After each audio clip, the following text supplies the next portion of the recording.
సినిమాలు అంటే తను చాలా ఏమంటారు ఆచితూచి అతను చేస్తాడు కొలిచి. అతనికి పెద్ద అతని ఇంట్రెస్ట్, అతని passion is on life, is on public it life మీద. ఇంకో చోట సినిమా అంటే బద్ధకం. ఆ సినిమా ఇప్పుడు అంట హ్యాపీగా నీకు వచ్చే పొజిషను నాకు తెలిసి గత 100 సంవత్సరాల్లో ఏ ఆర్టిస్ట్కి ఏ స్టార్కి రాని పొజిషన్ నీకు వచ్చింది. దీనికోసం కొన్ని జన్మల తపస్సు చేస్తారు.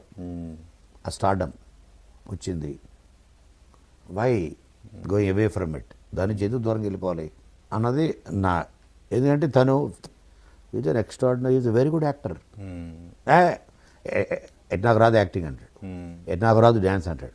Is a very good dancer. నువ్వెందుకు అలా అనుకుంటున్నావు? చూసేవాడే కళ్ళను బట్టి చూడాలి.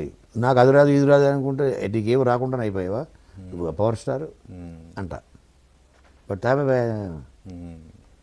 అలా తను ఒక ట్రెండ్ సెట్టర్ కదా.